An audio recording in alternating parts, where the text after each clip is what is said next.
So we're gonna plow on ahead. It's 10 a.m. Get the meeting started.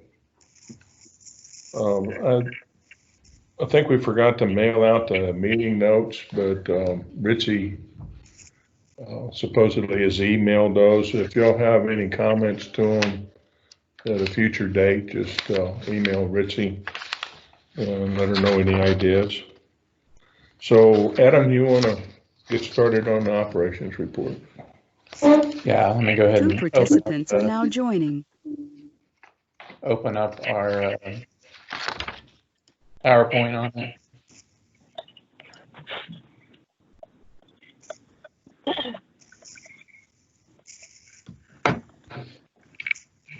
Okay. All right. When it comes to system-wide, CRWA is in the process of producing new emergency response plans that are due this coming September. CPNY are going to have a little more explanation a little bit later on in the meeting. Here at Lake Dunlap Water Treatment Plant, Nanostone has completed the filter install, which most of you probably know. Currently, all stages are running. Nanostone is in the process of submitting the pilot to TCEQ for review. What is left on the list are as-built, training, and TCEQ approval. Just a little bit on that pilot. The reason why they ran this pilot was so that they could reach that 14.4 MGD capacity at this plant that all of our contracts are written around. In the pilot, Unknown participant is now exiting. In the pilot, they were able to perform at that rate, even at times even better than that rate. We did receive a violation notice from TCEQ for the bromate. This violation occurred last April, and they are fining us a total of $1,725. We have not had bromate in the water since last April, since we figured out what our issues were and what we needed to do to solve that problem. So they're getting back to us a year later and telling us that we need to pay them that fine. Ground storage tank rehab here at Lake Dunlap. A&M contractors have completed all the internal repair that they were going to do of both tanks. The outside cleaning is currently underway. I found out yesterday that they should be done within the next couple of weeks with the outside cleaning, and there's a couple of seeps on the tank where they have to come in and they have to redo those areas to make sure that they get it watertight. At the Hayes Caldwell plant, I wanted to make everybody aware that CRWA has installed an emergency raw water supply line in the San Marcos River. The reason for this is the GBRA line over the last couple of years has become somewhat of an unreliable source. We never know when they're going to shut us down. And when they do, it's usually for a significant amount of time. Is now joining. So anyway, we saw a need to be able to draw more water out of the San Marcos until we actually get our new raw water pump station installed there. It's already come in good use. And so typically we like to show in the report what each plan is doing. And just to make a couple of notes, you can see that Dunlap this year is producing more than what we did last April. We're pretty close. Is now exiting. It's slightly more. Wells Ranch production is down quite a bit from last year, but the reason why is that we're now utilizing that through Dunlap. So these two kind of share the load. And then the Hayes Caldwell plant, if you look last April, we're virtually the same production as what we were last year at this time. I wanted to show you that that there is a trend growing since 2016. I put this line here that measures the low points in our production, and you can see that our production is increasing throughout every year. 2019 was a little bit lower than 2018, but I'm kind of think that the trend is going to be that it's going to continue to rise because of the growth that's in each one of your systems, and the demand is just going to increase.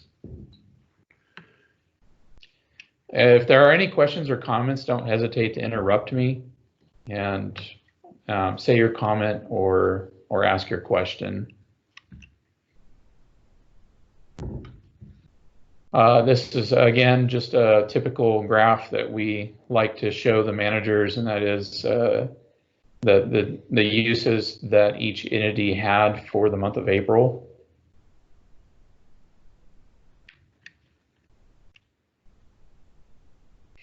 I also wanted to notify you all that Texas Parks and Wildlife Department are proposing to do some control of the giant reeds that are growing down the Guadalupe and some other rivers.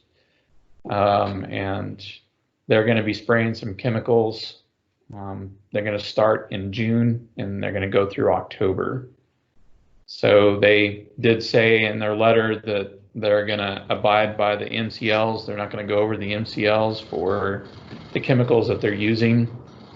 And it's basically your chemicals you can buy off the shelf, which are Roundup, and the Roundup is the kind that you can use next to water sources. Clearcast, Kinetic, Aqua K, and I don't know if this was a misspelling or not, but in the letter it said Gounded. I've never heard of that. So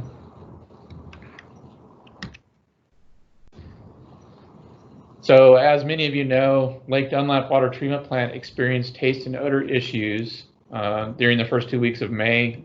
The water had an earthy taste, an odor, and what a lot of people said tastes like dirt. Just wanted to, at the last Board of Trustees meeting, Mayor of Marion wanted us to kind of expound upon it, so I thought I would do it here at the managers meeting, and then also at the board.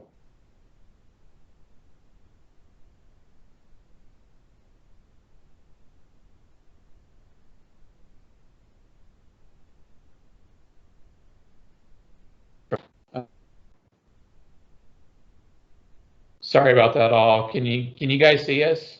We lost you for a second. Yeah, we can see you now. Okay. Let me get back to my PowerPoint. Okay. So basically, what causes this this water to taste like dirt, to smell like dirt, and what causes it is the presence of geosmin and MIB, which are naturally occurring compounds found in surface water. What is geosmin and MIB? They are produced by bacteria in soil and in algae. So when you dig up some soil, you can have that earthy smell. Well, that earthy smell is produced by geosmin. Well, why does it occur in surface water? What causes it is increased sunlight, warm temperatures, and nutrients, nutrient-rich water that result in ideal growing conditions for algae. And those compounds are produced in the algae cells, and then they're released when the algae dies. Where does it occur? It occurs in slow-moving, still waters such as lakes and at dams.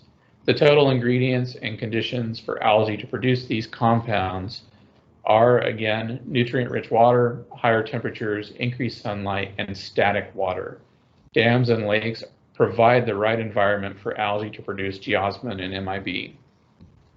Particularly, this kind of stuff usually happens a couple times a year, in the springtime when there's more sunlight, and sometimes in the fall when there's temperature changes in the water. Is it toxic? Geosmin and MIB are not toxic to humans. They're just unpleasant. What is CRWA doing about it? CRWA staff are attempting to optimize the various tools that the plant already has in place. We maximize chlorine dioxide during this period. You can control somewhat the taste and odor through the chlorine dioxide. We also have ozone as a second tool. I do want to make it clear that because of the bromate issues that we had last year, that we are minimized to what we can do with ozone. So I imagine if we were able to turn that ozone up as high as we wanted to, we could make the water taste okay, but then we would have bromate issues. So we have to keep a careful eye on the ozone so that we don't create bromate in the future. And so that limits. Unknown participant is now joining. I'm going to figure out how to solve that and get rid of that.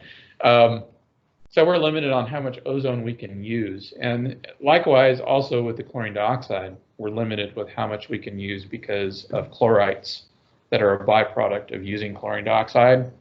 We have to make sure that we don't go over the MCLs for chloride. I'm actually not sure that we would ever really completely eliminate the taste with either one of those options. Putting either one of those in the water is kind of like adding sugar or salt to water. Once it's in there, it's not easy to eliminate the taste. What's been really effective is carbon. If we had carbon filters, we could probably remove the taste, but it's very expensive to build carbon filters and to maintain them and to operate them for something that occurs sporadically. It's actually been over 5 years since the last time we had taste and odor. I kind of misread what was going to happen after the lake was down. I thought going back to a river that we would have less problems with this, but it actually, by what we can tell, was pretty severe, and a large part of the population was able to detect it. Not everybody can taste it. I can't, but a lot of people who have a sensitive sense of smell are those who usually detect it. I've had the instance before where you go to a house and the spouse is saying, I don't know what's wrong with it or why they're complaining, but the other one could.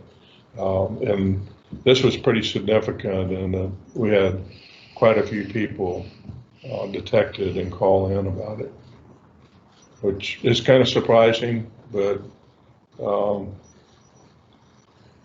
being that there really wasn't, the water in Lake Dunlap didn't really turn bright green like we've had the problem before. There is one thought that maybe that actually inverted, turned rain particulate up from the bottom or rising. Of course, our intake is kind of down there low. Maybe it was just a rise in it that caused it. But once it started, there wasn't just a lot of things we could do. Is now joining. The one thing that worked really well was as soon as it rained and washed the river, the water on downstream, then the taste and odor went away. I'm sorry for interrupting. Yeah, so we're just going to do a rain dance every month during the summer to make that happen. We need to sell water. Yeah, that's true. Are there any comments or questions about taste and odor in surface drinking water? I do want to make one more comment, and that is in researching online, this is a problem all across the United States with surface water plants. It's something that's not unique to us. It happens to just about everybody. And so it is common. I just wanted to make note that this morning about 2:37 a.m. we had a main pipeline break at 1604 on Lower Seguin Road.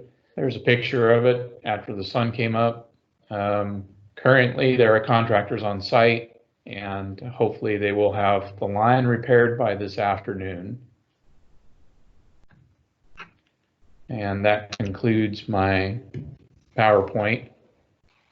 Again, are there any questions or comments?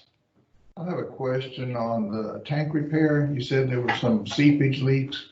Are they gonna repair those from the inside or outside? So they're going to do repair from both inside and outside. So they're going to tighten the bolts up from the outside, and then they plan on applying more product on the inside.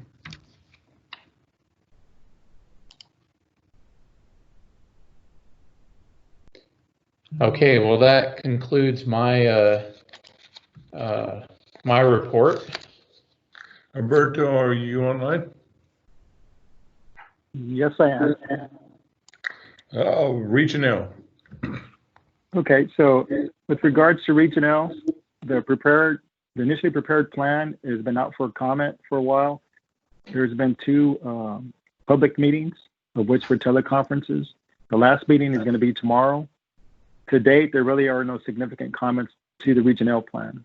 Of importance is that y'all are aware that Steve Robbie has retired from Sarah, and he has been a big lead in Region L, and he will remain with Sarah on contract to the end of this plan. Once the plan is done, then Steve Robbie will go off into the sunset. And so we'll see what happens in the next planning cycle. But the next regional meeting is July 30th. With regards to Regional Water Alliance, there has been no meeting, and I'm assuming once Regional's meeting on July 30th has happened, or prior to that, there'll be a meeting with the Regional Water Alliance to talk about what happened at Region L. Again, the intent of Region L is to have the plan, the Region L plan, approved by the group by October to be submitted in November, I believe, to the Water Development Board. With regard to the Guadalupe Basin Coalition, there was no meeting, but of importance that happened at the last GBC and what happened more recently with the Edwards Habitat Conservation Plan, which I sit on, stakeholder group, was that GBRA did announce that they're looking at reducing their annual fees to the Habitat Conservation Plan. Now, GBR, along with other entities like Dow Chemical and some other groups who don't have any Edwards permits, have been paying monies to help move the Habitat Conservation Plan along. And GBR, because of their need to have a habitat conservation plan that they perceive for the river basin, is looking at reducing their current annual fees from $400,000 to $100,000. And GBR has stating that such species as whooping crane, freshwater mussels, and the hill country salamander, which is upstream of of Canyon Lake, are in need of protection or will be listed, and there needs to be some plan done. And GBR wants to take on that effort for the region. Now, what this means for others like Edwards users is, if you recall, Edwards users pay a management fee of about $80 to $88. I can't remember the actual number, but Roland Ruiz with the Edwards Aquifer Authority did state that because of GBRA's reduction from $400 to $100,000, that there should be no impact to current management fees, that there is enough money to help sustain the habitat conservation plan. But again, it's a wait and see to see if, as time progresses, if there'll be more monies that others, again, those Edwards users that pay management fees, will end up paying more as time progresses. Something else that happens at the Edwards Habitat Conservation Plan Stakeholder Committee meeting is we talk about, stages and where we're at and about the ASR. And so let me just talk about the ASR, which is a component of the Habitat Conservation Plan.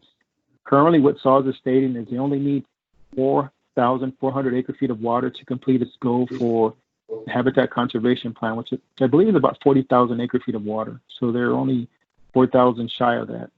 But SAWS also indicated that for their own system, they've actually banked at their ASR 182,000 acre-feet of water. And they're using some of the water that's actually coming up, and they're utilizing some of it. So you've got quite a few acre-feet stored in the ASR. It was also indicated that this summer, if all progresses well, we should not be in any stage until July 21st. If there is no more rain, June 21st would be what we declare as, or what's going to be declared as stage 1.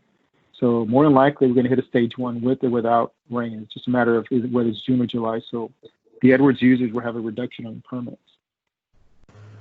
Now, jumping to Gonzales Groundwater District, if you recall, we participated in the well monitoring program, and we had monies along with SAWS, Shirts Again, GBRA, and others who take water out of Gonzales into what's being used for a well monitoring program.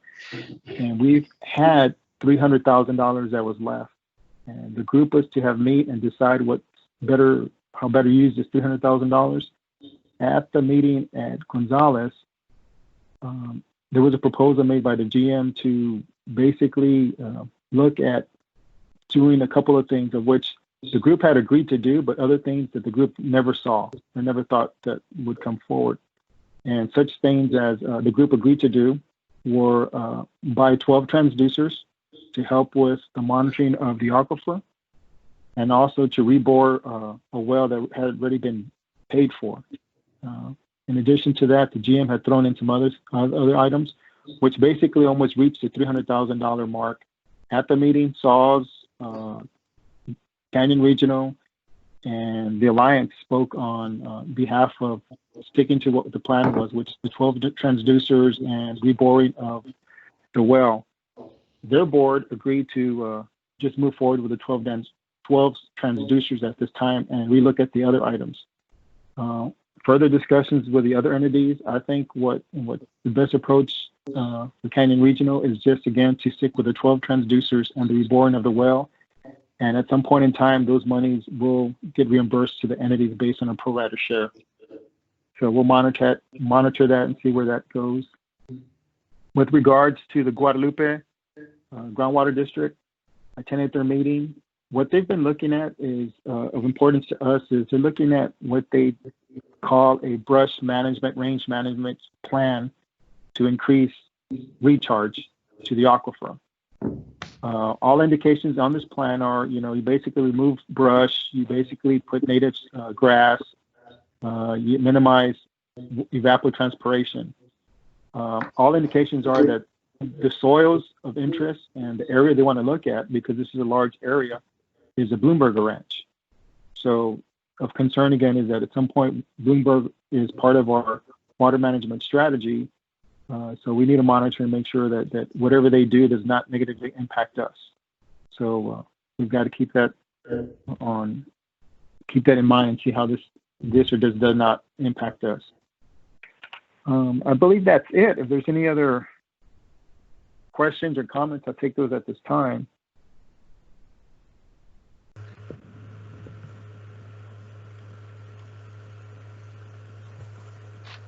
None being. Graham, are you present? Yeah, I'm here. Can y'all hear me okay?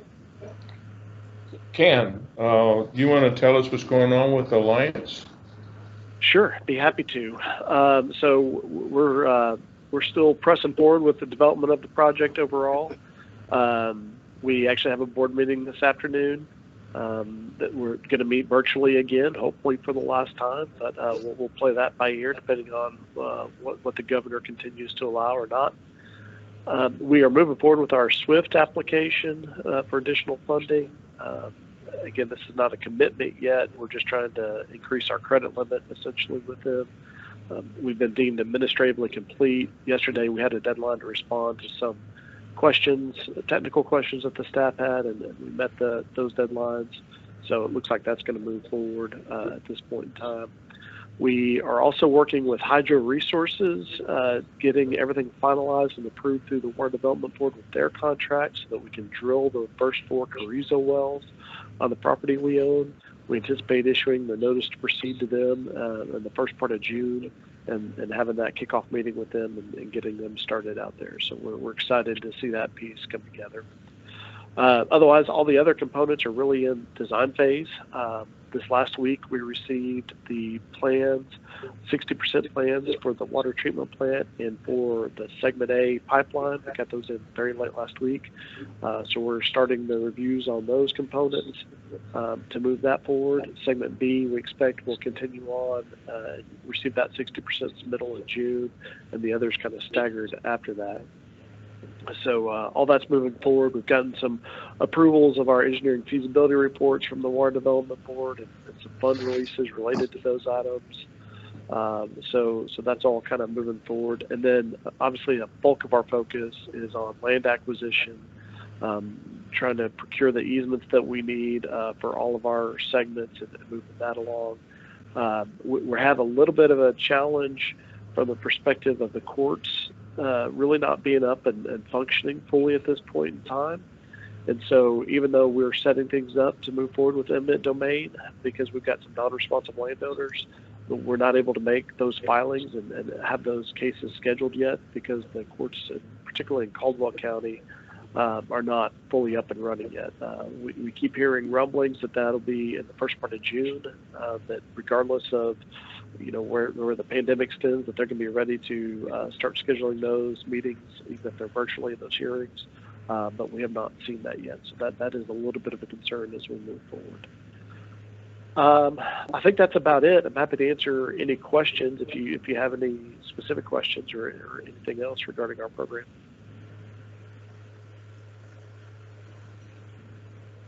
Okay, none being.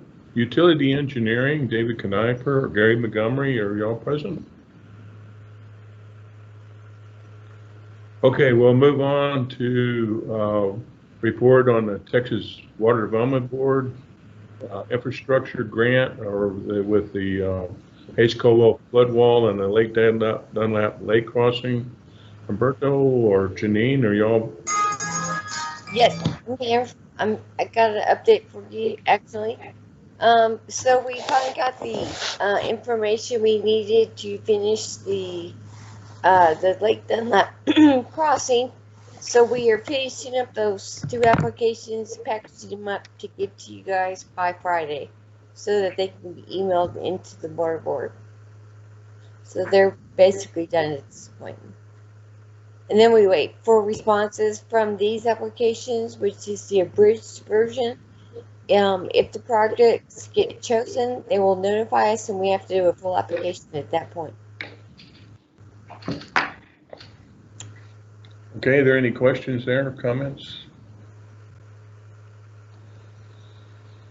Okay, we'll move on to item number 6, report on the progress of an amendment request for Canyon Regional with AWIA Risk and Resilience Assessment and Emergency Response Plan Amendment number 1. Marissa, I think that you're going to make a presentation on this.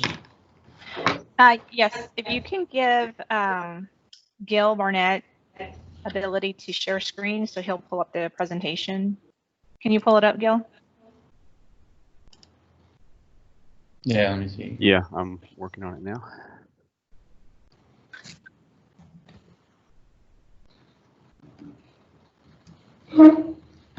Okay. I pulled up. All right. We go to full screen. Can y'all see me okay? So Adam, you guys might need to go on mute or something.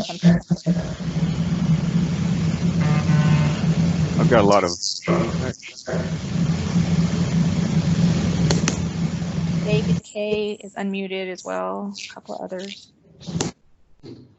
There we go. There you go. Okay. Y'all hear me okay? Yep. Okay. Well, good morning to everyone. I appreciate the opportunity to present to the Board of Managers this morning. My name is Marisa Vergara. I've met some of y'all in the past, and I have also with me Gil Barnett. We're both with CPNY and have been assisting Canyon Regional on the AWIA efforts. And so we were scheduled to give this presentation right before all the pandemic, and so we are happy to give you a report on the risk and resilience, and then we're going to talk about the next steps for you today, okay? Just the agenda, we're going to give a background on the regulatory requirements. Most of y'all are aware of them, but if not, then you can take this back to your organizations and make sure that you are briefed on it. We'll talk through the work plan specifically that we did for Canyon Regional, as well as the results and outcome of the risk and resiliency analysis. And then, as I mentioned, talked on the next steps, which is the development of the emergency response plans. So just from a background on regulatory requirements, Canyon Regional does serve a population greater than 100,000. And so they were in the first tier of water utilities around the nation that were required to submit a compliance to the EPA by March 31st of this year regarding their risk and resiliency assessment.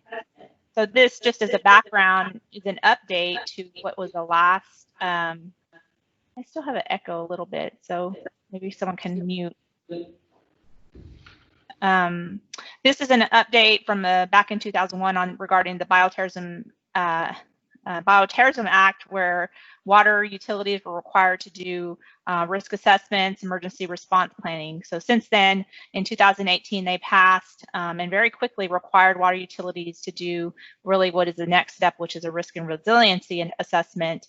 And then they, in addition, they not only said that you need to do them, but every 5 years you need to update them and recertify to the EPA.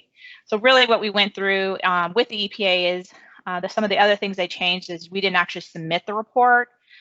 We have that in safe filings with the Water Authority, and but we did a certification to the EPA that was signed by Canyon Regional. So upcoming with some of the stakeholders, there's the remaining deadline, which we'll talk about, is in September, where Canyon Regional will be submitting the certification that the emergency response plans have been updated. And then, as I mentioned, the next size population served deadlines will be for water utilities that serve between 50 and 100,000, and they will be required to do the same process, and that will be due at the end of this year. So if you're in that category, I think we have a few that are. This will be kind of what you need to be gearing up for. And so hopefully today's presentation is helpful to you on the process that we went through with Canyon Regional. And feel free to ask any questions. We can stop or we can save to the end as well.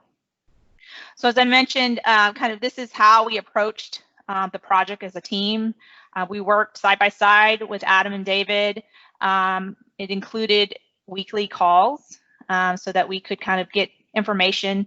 Everything builds upon itself, and Gil's going to talk you through that process. And then we did a series of workshops where we came in and really kind of concurrently looked at the results, agreed to it, and moved on to the next steps. So we utilized 4 workshops, and he's going to talk about those in more detail.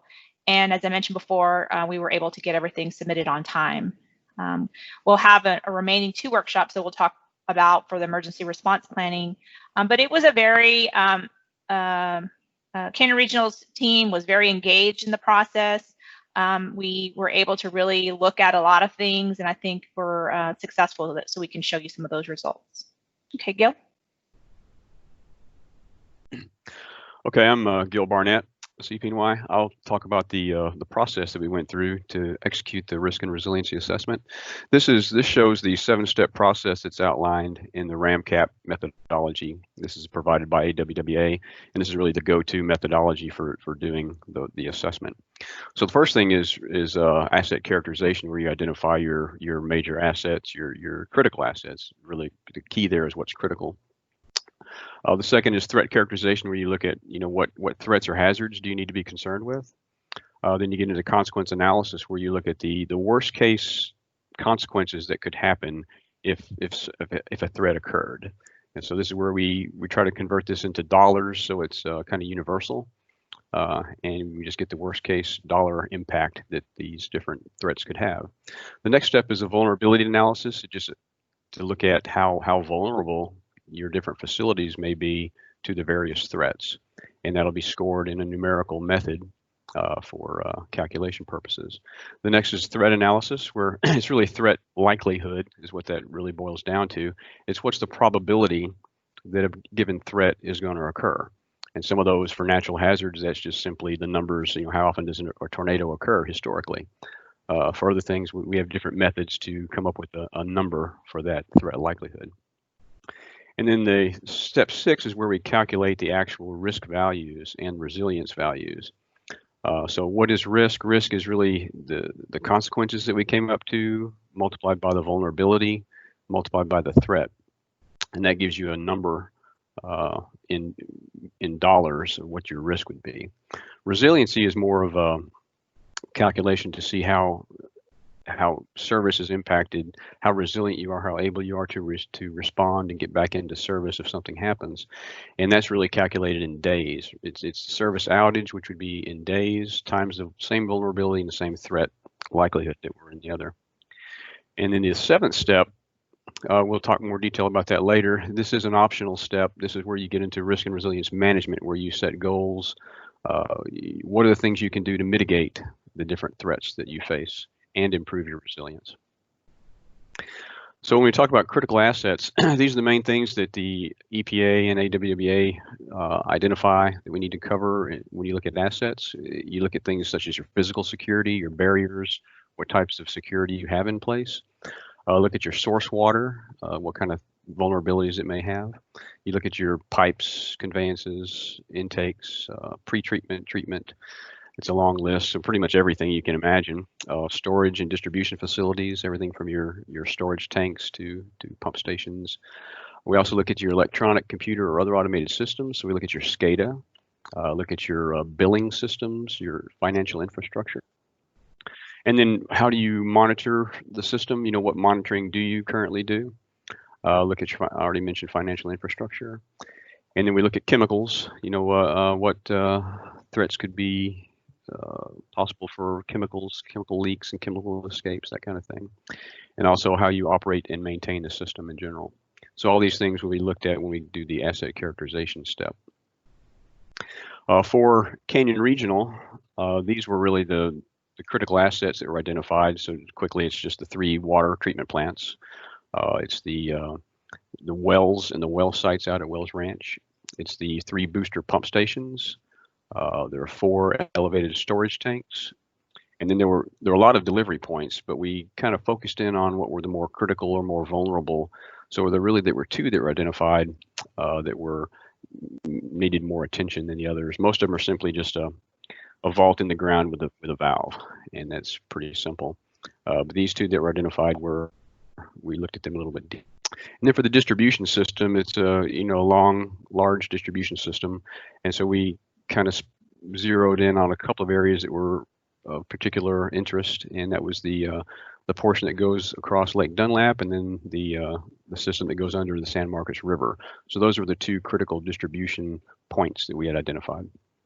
And then, of course, the SCADA system was critical, the financial records, and then how the system is put together with servers and whatnot. So those were the critical assets that we had identified and moved forward with the assessment. When you look at the threats, AWIA identifies threats, and we kind of add to and subtract from that as needed, how it applies to our facilities. But basically break it down into 3 areas. You've got natural hazards, proximity and dependency hazards, and then malevolent threats. And I guess what's really different about this and what's been done in the past is, I think after 9/11, we really focused on malevolent threats, but maybe not so much on natural hazards and other dependency and proximity type hazards. So so this AWIA new rule kind of expanded that and included all the other potential risks that could impact us.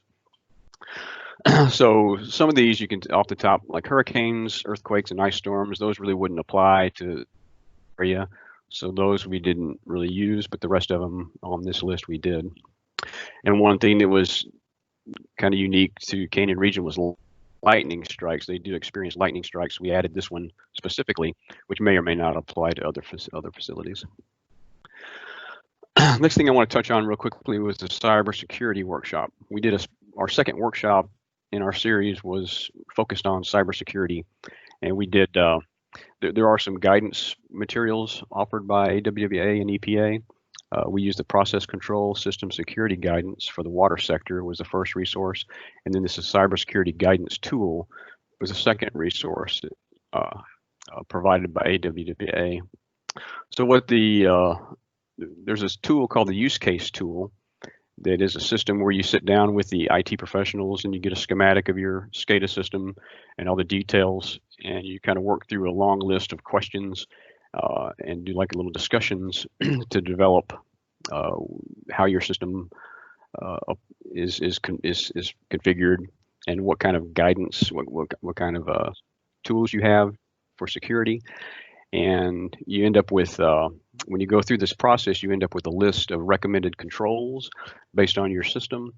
And you can prioritize those based on if you add this control to your system, how much impact does it have on your security, and how much effort did it take to put it in place? And you can prioritize those based on impact and effort. So obviously, if you have a minimal effort to implement a security control and it has a significant impact, then that would go to your top of your list, and you want to implement that among the first. And there's a long list of those, and we came out with several recommendations. We worked hand in hand with the IT consultant for CRWA, which is Holzer, and they were involved in the workshop, and both after the workshop for reviews and further commentary. And we had a pretty significant list of IT proposals for the future. When you go through the threat and the asset workshops, the first thing you do is you combine threats and assets. So this is just an example of threat asset pairs. There's a lot of them. I'll show you a matrix in a minute that shows all of them. But an example would be a tornado strike at Lake Dunlap, groundwater contamination at Wells Ranch, theft or vandalism by an outsider at Wagner Booster Pump Station, a good example. Sabotage by an insider on the distribution system for mid-cities. And then also a cyber attack that could disable the SCADA system. And power outage at Hayes Caldwell Water Treatment Plant. Those are just examples of some of the threat asset pairs. This is a matrix that shows all of the threat asset pairs. It's just a lot. It's kind of overwhelming a little bit, but basically you got your critical assets down the first column. You have all of the threats, both the natural, dependency, and malevolent, across the top. And what we do, we go in here and give them a relative consequence score. It basically, how much impact would it have? So the higher the number, the larger the potential consequences. So you can see the reds or 10s, those are like the maximum. It's like a tornado. You can imagine a tornado hitting a facility could have, devastating impacts. So we went through each one of these, and what this does, instead of having, a couple hundred threat asset pairs that you need to go through in detail, this allows you to kind of zero in on a number that are most relevant to your facility. And what we selected from this list was 40 of these threat asset pairs to move forward with further analysis and go through the remaining steps in the RAMCAP process. So this matrix and this table exercise was a way to get down to what's really important and hone in on the key threat asset pairs. So when we get to the risk calculations, just wanted to kind of show you how that goes. The consequences, as I mentioned before, is a dollar value determined for worst case consequences. The vulnerability is a number. Basically, it's from 0 to 1. It's basically from 0 to 100%. How vulnerable are you? It considers the capabilities of what countermeasures you may have in place. Fencing, cameras, tamper switches, different things you would have to counter threats. And then threat likelihood is basically the probability that the threat's going to occur. And it's also a number from 0 to 1, basically 0 to 100%. So you multiply those together and you'll get a risk value, and it'll be in dollars. This table is kind of busy. It shows the top, pretty much, I think about 20 or so of the 40 threat scenarios we looked at. And it ranks them from 1 to 21 here on significant risk. So what came out number 1 for Canyon Regional was the SCADA vulnerabilities from cyber outsider. And I guess that that's a pretty hot topic today. There's a lot of different cases where ransomware has been used, SCADA systems have been taken down, financial systems have been compromised, and it happens a lot. I guess the most recent that I'm aware of is the TxDOT just this last week had their system penetrated. So what we came out to was a worst case scenario for a complete SCADA loss for Canyon Regional. It would basically take the whole system down in effect and impact every single one of the entities that receive water. So a very large impact. Threat likelihood based on that number we got there is based on national numbers and about 0.2, so 20% chance that SCADA could be compromised. So your risk value came out to a very large number, like a $15 million a year risk. It's ranked number 1. So obviously this one we had a lot of different mitigation strategies we were looking at coming from the cybersecurity workshop, and I think a lot of those will be some things that'll be implemented pretty soon. The second highest one was just the Lake Dunlap, the line that goes across the lake, a little bit vulnerable since it's not buried. So it came out number 2. And then we had sabotage from an insider, came out number 3. And as you go down the list, the risk values go down. But that's the way that we came to a numerical value for each threat asset pair and be able to rank those. For resiliency, it's really similar to that. The calculation is taking, instead of dollars, we're talking about how long outage is experienced. You know, there has to be a service denial to a particular customer to count here. So we measure that in days, and we went through discussions on different scenarios and came up with agreements on what length are most probable for the system to be down under different threats. So you take that number of days, multiply it by the same vulnerability and the same threat likelihood, and you get a risk value. And this is a table that kind of shows the risk value in the top few. So over here in this column, I have the rank according to resilience, and then the comparison to the risk ranking. So they're not always the same. So the number 1 issue for resilience was the pipeline going across Lake Dunlap. That was number 2 in risk ranking. And then SCADA from Cyber Outsider was ranked number 2, whereas before it was number 1. The third one, was number 3 on resilience and number 9 on risk. So it varies a little bit as you go down. One thing about these scores, it can be a little bit confusing, but a higher risk score, of course, is higher risk. A higher resilience score is less resilience. The perfect resilience would be 0 days of outage under any given threat, and that would give you a resilience score of 0, which is the best you could do. So in this case, the higher the score, the more problem you have with resilience, the less resilience you have. So that's how we scored those numbers and looked at those. Taking these, this process that we've gone through up to this point was the first 6 steps of the process. And the 7th step is risk and resilience management. And this is an optional, I mentioned before, it's not required in order to certify, but it is recommended by EPA and AWA that you do move forward with risk and resilience management steps. I think CRWA got a lot of value out of this. We had decided to go forward and do this, so we would have an action plan to address the different risks and then how we can improve resilience. And really, it comes down to going through this process. You'll have some informed management tools that allow you to make decisions. Making decisions on these things will help you maintain your level of service and increase your security, and make sure you can deliver water to your customers.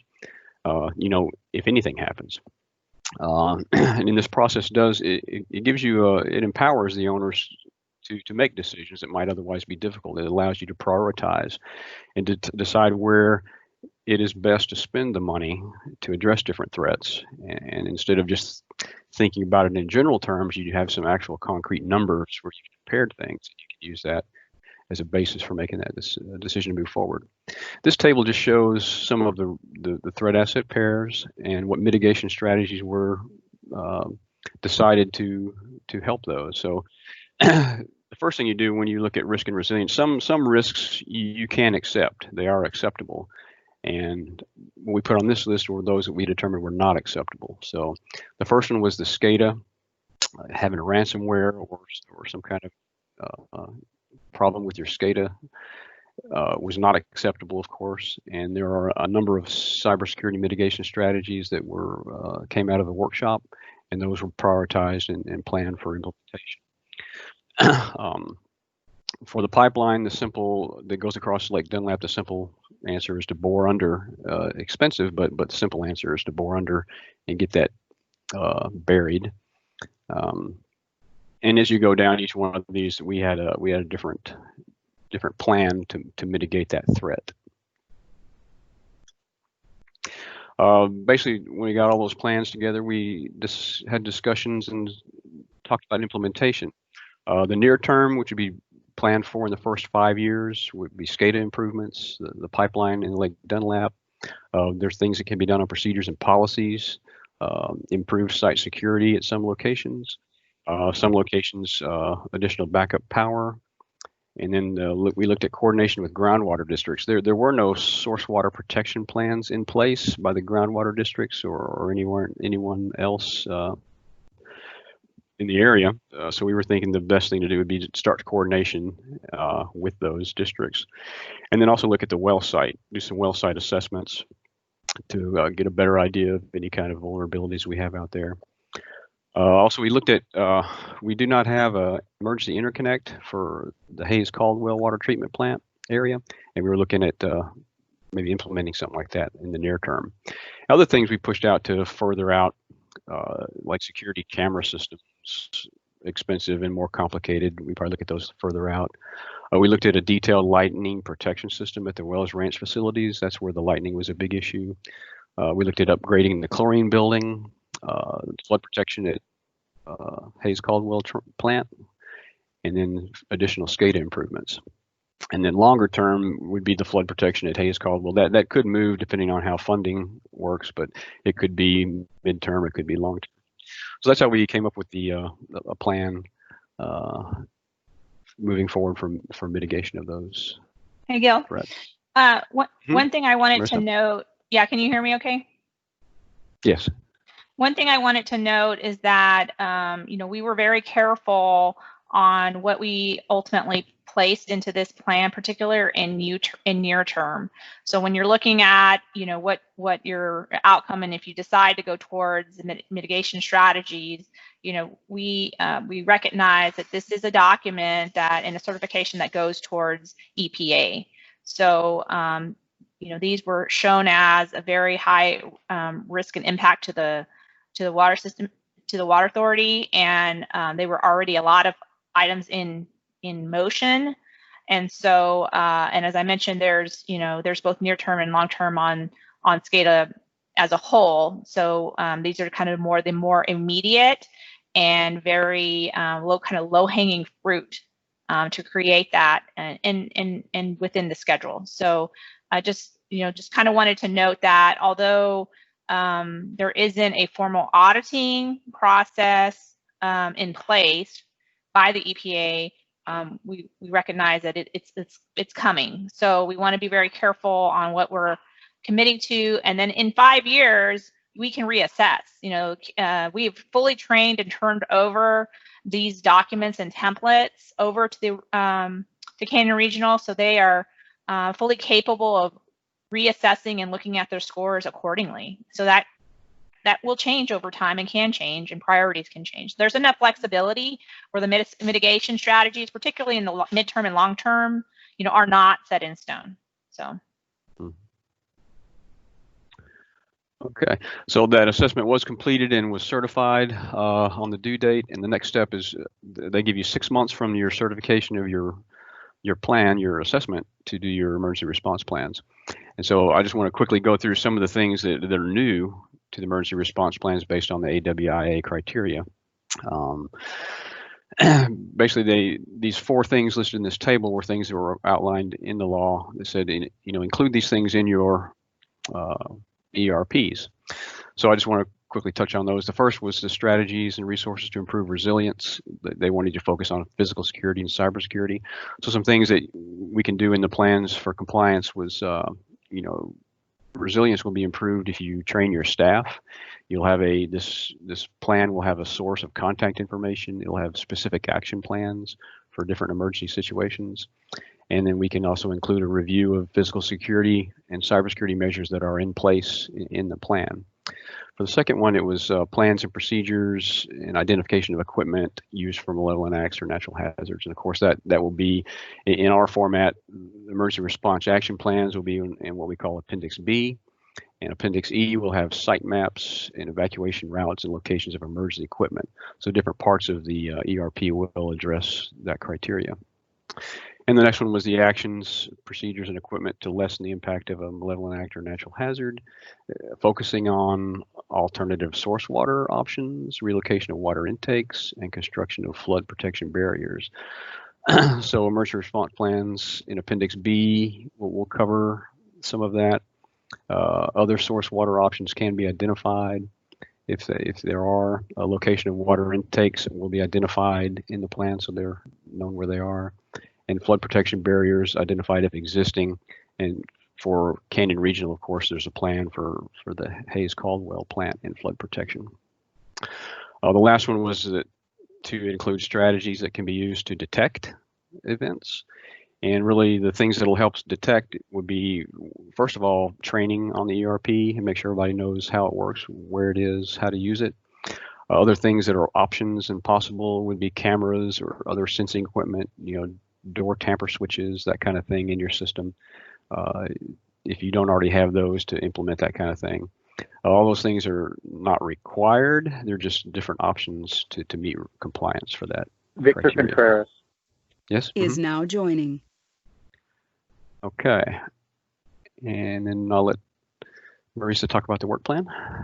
Okay, so we'll wrap up here. I appreciate y'all's time today. As I mentioned, we're moving towards the emergency response planning. Originally, when we started the project, we were hopeful that we would come across and have good documents in place to kind of really update. And it has been quite a long time, so documents were not able to be collected. And so in addition, we found that, particularly since they were originally developed, there's been a large expansion to Canyon Regional. So there's a lot of facilities that are new and that are needed to be added into their response planning. And so really what we identified is that we will need to develop these documents from scratch, and we'll utilize the AWIA program and recommendations, as well as we'll incorporate what our very specific findings are in the risk and resiliency assessment. So this is not going to be just, it'll be very focused, and it'll be a great process because we know now where our vulnerabilities are. We know where our focus is on resiliency. So we are proposing to create, it'll be 3 major documents that cover the systems of the Wells Ranch and Lake Dunlap and Hayes Caldwell system. And the various appendices will be customized for those particular areas of the system. And so we have, as I mentioned, a series of workshops that we'll be going through to kind of collect information.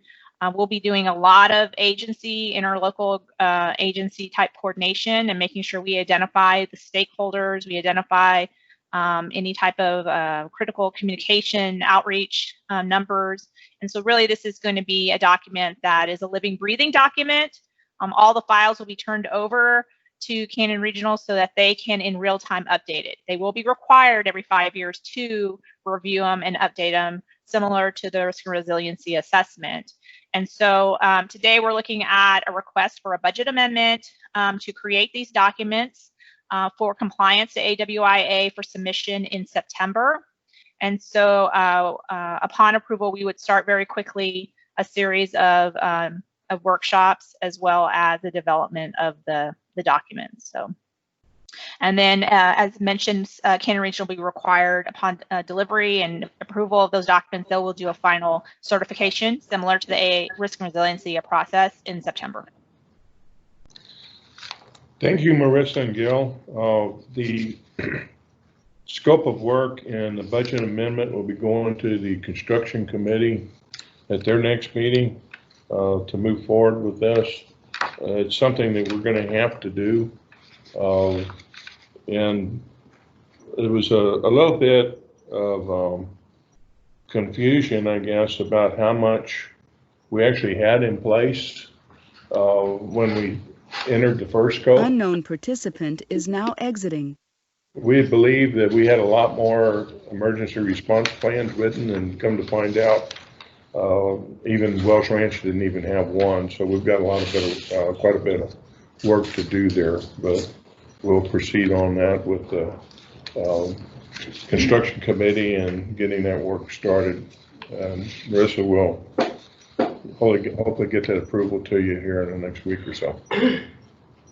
Okay, so I'll wrap up. This is just kind of an outline that we propose towards the various documents. As I mentioned, there'll be separate documents dedicated to the areas, but they'll all address these sections, and they'll all have customized appendices related to that region. We cover, is it 7 counties, Gil, or 5 counties?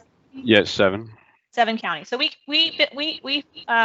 reside within 7 jurisdictions, and as we've kind of learned from the pandemic, really understanding local jurisdictional requirements is very critical and will be very instrumental in the in Canyon Regional's response in the future. So, okay, so I think in summary, as I mentioned, these are, they were within compliance and met the delivery requirement for EPA on March 31st successfully. Even through a pandemic. So we were really proud of the team, and as well as working towards the next deadline to be able to be as well in compliance for emergency response planning, which is in a heightened awareness for our community. So I can answer, or Gil can answer any questions you might have today. We are available to continue to provide the support. And so just that's the end of our presentation. I'll open it up for any questions.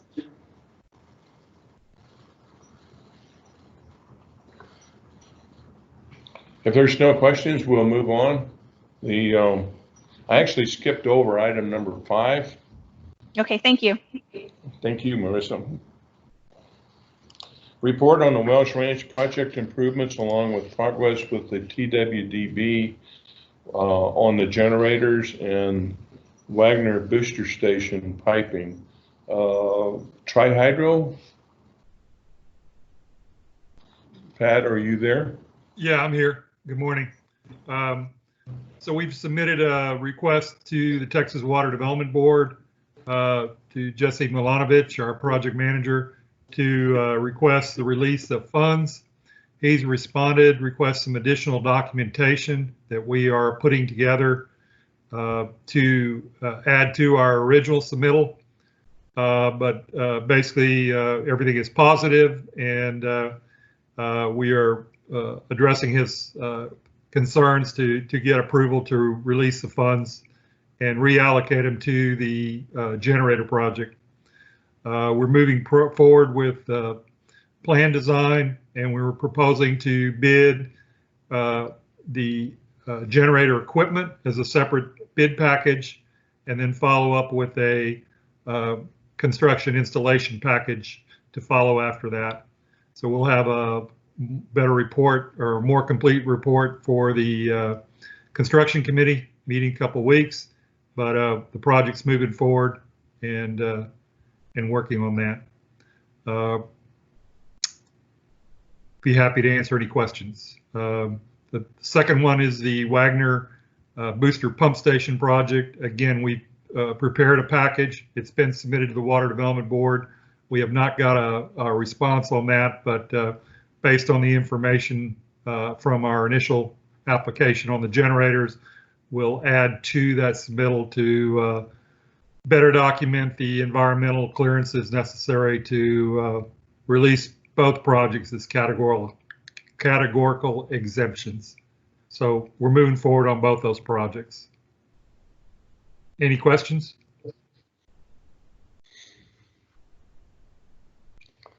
Not being any questions, 2 items on Welsh Ranch.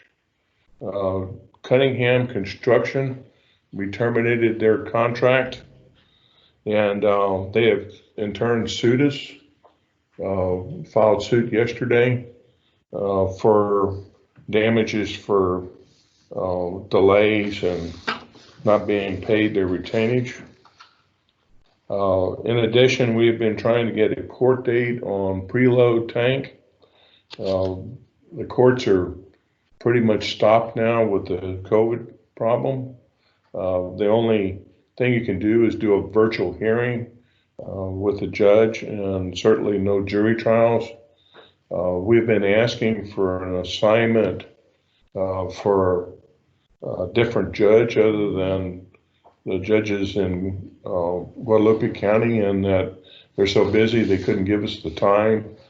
But we just heard that the judge here in Guadalupe County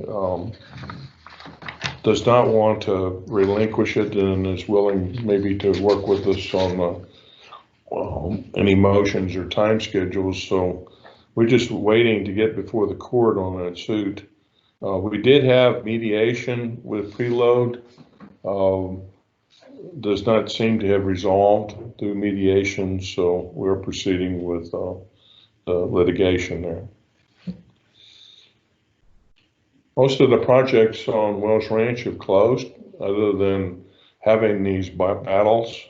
We did resolve and have closed Waters construction and also Allsay. So Cunningham and Preload are our last two. All of the work and the bulk of what we were originally working on has been completed. Everything's functioning. There is a warranty issue on some electrical work in Wells Ranch, but for the most part, other than the punch list and electrical work there, everything is finished. Preload tank obviously needs to be repaired, but other than that, we're pretty much finished with that and moving forward with the remaining funds, adding generators in the Wagner booster station. The generators, again, there's a reminder, we're talking about placing a generator at Leisner booster station, placing generator at Welsh Ranch plant, and a generator on at least 2 sites in the well field for running. We're hoping the 2 sites would have 2 wells each, making 4 wells as backup. Any questions on item number 5?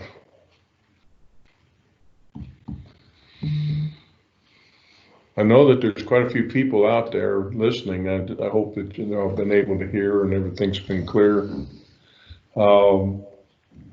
Number 7 has pretty much been reported on the Dunlap membrane replacement and repair to the storage tanks. If there are no questions on that, I will move on to the Hayes Caldwell water treatment plant improvements. Marcus, are you online with us? I am. Can you hear me?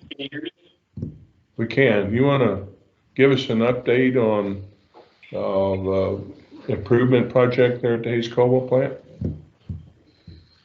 Yes, sir. I'll start off with, y'all mentioned Wells Ranch, and Byron gave me an update about the Wells Ranch project, the waters contract. All the closeout documentation was submitted to Jesse at TWDB, and he responded back saying that we should receive an approval letter in the next week or so. So I just wanted to forward that along. And then get into the Hayes Caldwell water treatment plant improvements. So we are currently working hard on the watershed protection plan and the City of San Marcos permitting package, site permit. That all needs to be submitted with the plats. We shared the draft plats of the Canyon Regional property and the BIS property there at the plant site with you all over the past week, and we are working on the submittal package. All the formwork and guidance documents need to go in with the plat submittal itself. So that looks like it's going to come together in the next week. We're also working on the plans, developing the plans for the ozone system, the ground storage tank, and the pump station. Most of that progress is centered around the pump station and bringing that package up to speed after combining everything into a single effort over the past 6 months or so. So everything is moving in the right direction there with the negotiations and the land acquisition that has occurred over the past couple months by Canyon Regional. Also, in parallel with that, we are working on the TCQ pilot protocol for ozone at that site. and also preparing for the CT study update that we're going to need to do there as we change over from chloramination to the ozone and free chlorine process there. So that's all moving forward. We also submitted a request to Jesse at the Water Development Board for the reallocation of funds. We had submitted, we submitted something a couple weeks ago, and he's requested additional information. Kind of sounds like the common theme when you send him things lately. And today we recently sent the backup information that he requested to be able to move forward on the reallocation of budget there, to move some more of that money into the design phase and get that released through Canyon Regional. So we're hoping we will hear back from him with a positive response in the next probably week after he processes and goes through that request in the backup information. One of the things in the backup information was another version of the sufficiency of funds document, which Mr. Davenport approved. I signed as y'all's representative, but that's basically stating, since we are exceeding the loan amount from the board on the Hayes Caldwell improvements, we do have the process going forward for selling the bond later in the year that's going to fund that. So it's a more definitive sufficiency of funds statement identifying that bond that y'all have, that's been presented to the Board of Trustees a couple of times now, to back up our request for reallocation of budget amounts. So that's where we stand currently.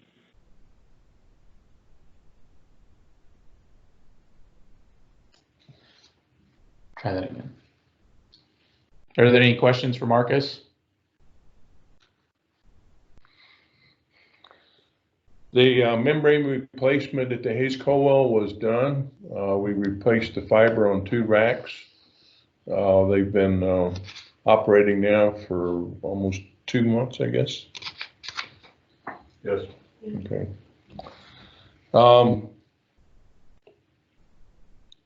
The board meeting we had virtually. I guess that everybody was able to participate that wanted to. I know that maybe some of the managers didn't sign on, but we did re-elect and directors and officers have been put into place. The upcoming calendar, I guess, is construction meeting will be June the 2nd. The regular meeting June the 8th, and the managers will be June the 24th. Again, it was mentioned at the trustees meeting, we'll give a report on taste and odor again. I'm not sure of any other agenda items. I am of the belief that probably for the Board of Managers meeting, we'll kind of open it up. We'll probably do a virtual, but also if you wanted to attend in person, that we would try to take space. It is a difficult in our room with the number of people who usually tend to stay 6 feet apart, but maybe as things move along, we'll get less restrictive on some of those things, so we can actually get in the room for those that want to do that. I think it's going to stay with us for a while here, where virtual meetings will be part of an option if you don't want to come into a room with people, and we're probably going to have that option for every meeting here on out. I'm not sure about the trustee meeting on the 8th, where we'll be on that, if it's going to be held virtually again, or if we can open up a little bit, but we'll let everybody know on that. Are there any other items, comments, or things that we need to talk about? This is Victor Contreras. I just want to apologize for being late to this meeting. Not a problem. Have you David, missed- this is Humberto. I'm sorry, I have a question.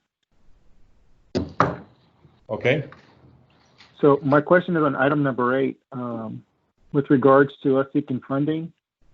We're still on the same timeline, correct? Because I do know as part of the timeline, at some point, we're supposed to go to the entities and present. And I've been telling everybody roughly about August as to what the status is. So I think that's still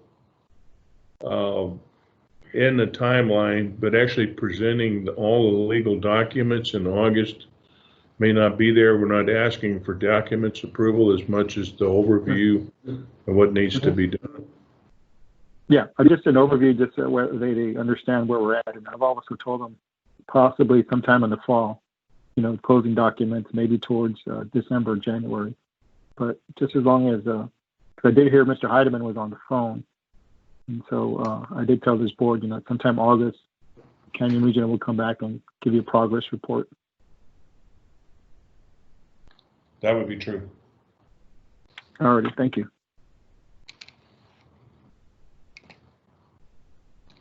Any other comments, questions? Well, thank you all for joining us today.